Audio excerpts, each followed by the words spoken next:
Proverbs chapter 8. Does not wisdom call out?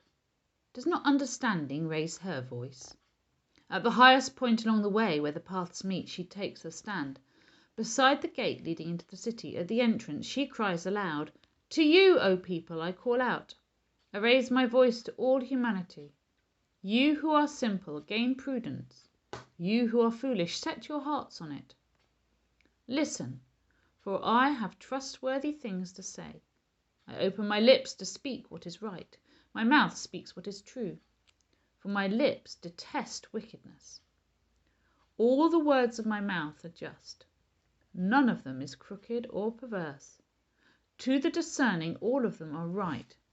They are upright to those who have found knowledge. Choose my instruction instead of silver, knowledge rather than choice gold, for wisdom is more precious than rubies, and nothing you desire can compare with her. I, wisdom, dwell together with prudence. I possess knowledge and discretion. To fear the Lord is to hate evil.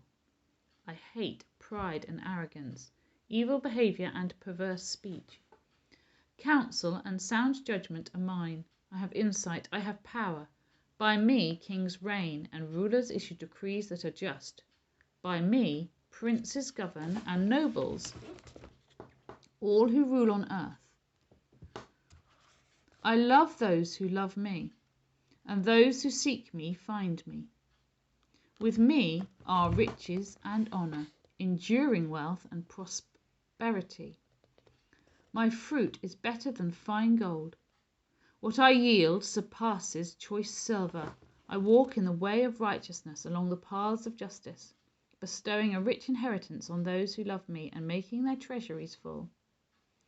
The Lord brought me forth as the first of his works, before his deeds of old. I was formed long ages ago, at the very beginning when the world came to be. When there were no watery depths, I was given birth. When there were no springs overflowing with water, before the mountains were settled in place, before the hills, I was given birth.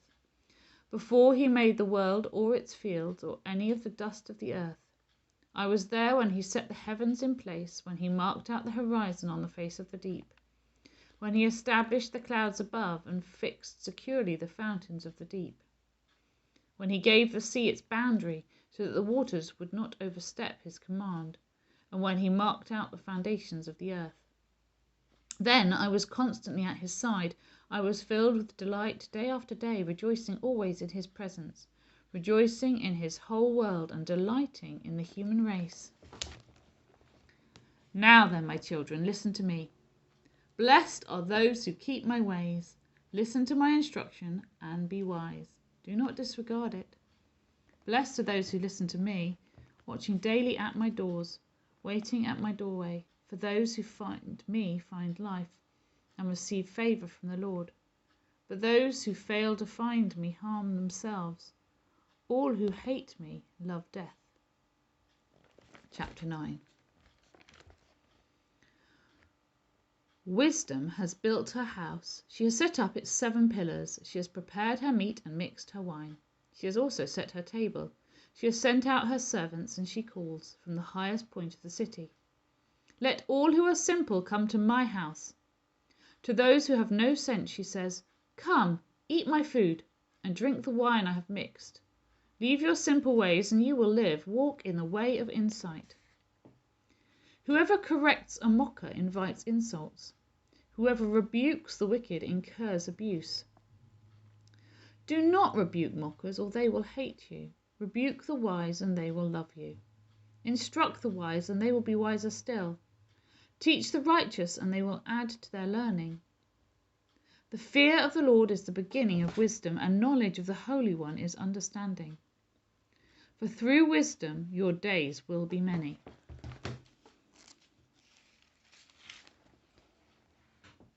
And years will be added to your life. If you are wise, your wisdom will reward you. If you are a mocker, you alone will suffer. Folly is an unruly woman. She is simple and knows nothing. She sits at the door of her house on a seat at the highest point of the city, calling out to those who pass by, who go straight on their way. Let all who are simple come to my house. To those who have no sense she says, stolen water is sweet. Food eaten in secret is delicious. But little do they know that the dead are there, that her guests are deep in the realm of the dead. Chapter 10. The Proverbs of Solomon. A wise son brings joy to his father, but a foolish son brings grief to his mother. Ill-gotten treasures have no lasting value, but righteousness delivers from death. The Lord does not let the righteous go hungry, but he thwarts the craving of the wicked. Lazy hands make for poverty, but diligent hands bring wealth. He who gathers crops in summer is a prudent son, but he who sleeps during harvest is a disgraceful son. Blessings crown the head of the righteous, but violence overwhelms the mouth of the wicked. The name of the righteous is used in blessings, but the name of the wicked will rot. The wise in heart accept commands, but a chattering fool comes to ruin. Whoever walks in integrity walks securely, but whoever takes crooked paths will be found out. Whoever winks maliciously causes grief, and a chattering fool comes to ruin. The mouth of the righteous is a fountain of life, but the mouth of the wicked conceals violence. Hatred stirs up conflict, but love covers over all wrongs. Wisdom is found on the lips of the discerning, but a rod is for the back of one who has no sense. The wise store up knowledge, but the mouth of a fool invites ruin. The wealth of the rich is their fortified city, but poverty is the ruin of the poor. The wages of the righteous is life, but the earnings of the wicked are sin and death.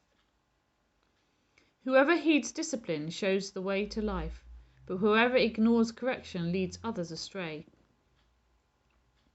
Whoever conceals hatred with lying lips and spreads slander is a fool. Sin is not ended by multiplying words, but the prudent hold their tongues. The tongue of the righteous is choice silver, but the heart of the wicked is of little value. The lips of the righteous nourish many, but fools die for lack of sense. The blessing of the Lord brings wealth, without painful toil for it.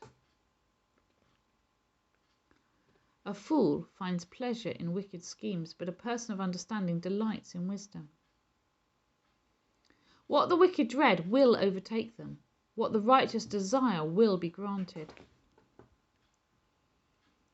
When the storm has swept by, the wicked are gone, but the righteous stand firm forever. As vinegar to the teeth and smoke to the eyes, so are sluggards to those who send them. The fear of the Lord adds length to life, but the years of the wicked are cut short. The prospect of the righteous is joy, but the hopes of the wicked come to nothing. The way of the Lord is a refuge for the blameless, but it is the ruin of those who do evil. The righteous will never be uprooted, but the wicked will not remain in the land. For the mouth of the righteous comes the fruit of wisdom, but a perverse tongue will be silenced. The lips of the righteous know what finds favour, but the mouth of the wicked only what is perverse. Psalm 144 of David. Praise be to the Lord my rock, who trains my hands for war, my fingers for battle. He is my loving God and my fortress, my stronghold and my deliverer, my shield in whom I take refuge, who subdues people under me. Lord, what are human beings that you care for them? Mere mortals that you think of them. They are like a breath. Their days are like a fleeting shadow. Part your heavens, Lord, and come down. Touch the mountains so that they smoke. Send forth lightning and scatter the enemy. Shoot your arrows and rout them. Reach down your hand from on high. Deliver me and rescue me from the mighty waters, from the hands of foreigners, whose mouths are full of lies, whose right hands are deceitful. I will sing a new song to you, my God. On the 10-stringed lyre I will make music to you, to the one who gives victory to kings, who delivers his servant David. From the deadly sword deliver me. Rescue me from the hands of foreigners, whose mouths are full of lies, whose right hands are deceitful. Then our sons in their youth will be like well-nurtured plants, and our daughters will be like pillars carved to adorn a palace. Our barns will be filled with every kind of provision. Our sheep will increase by thousands, by tens of thousands in our fields. Our oxen will draw heavy loads.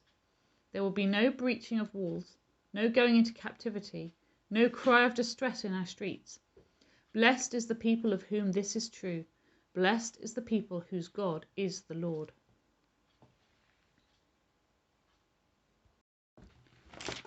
Romans chapter 12. Therefore, I urge you, brothers and sisters, in view of God's mercy, to offer your bodies as a living sacrifice, holy and pleasing to God. This is your true and proper worship. Do not conform to the pattern of this world, but be transformed by the renewing of your mind. Then you will be able to test and approve what God's will is, his good, pleasing, and perfect will. For by the grace given me, I say to every one of you, do not think of yourself more highly than you ought, but rather think of yourself with sober judgment, in accordance with the faith God has distributed to each of you. For just as each of us has one body with many members, and these members do not all have the same function, so in Christ we, though many, form one body, and each member belongs to all the others. We have different gifts according to the grace given to each of us. If your gift is prophesying, then prophesy in accordance with your faith. If it is serving, then serve. If it is teaching, then teach. If it is to encourage, then give encouragement. If it is giving, then give generously. If it is to lead, do it diligently. If it is to show mercy, do it cheerfully. Love must be sincere. Hate what is evil, cling to what is good. Be devoted to one another in love. Honour one another above yourselves. Never be lacking in zeal, but keep your spiritual fervour serving the Lord. Be joyful in hope, patient in affliction, faithful in prayer. Share with the Lord's people who are in need. Practice hospitality. Bless those who persecute you. Bless and do not curse. Rejoice with those who rejoice, and mourn with those who mourn. Live in harmony with one another. Do not be proud, but be willing to associate with people of low position. Do not be conceited. Do not repay anyone evil for evil. Be careful to do what is right in the eyes of everyone. If it is possible, as far as it depends on you, live in peace. Live at peace with everyone. Do not take revenge, my dear friends, but leave room for God's wrath. For it is written, "It is mine to avenge, I will repay," says the Lord. On the contrary, if your enemy is hungry, feed him. If he is thirsty, give him something to drink. In doing this, you will heap burning coals on his head. Do not be overcome by evil, but overcome evil with good.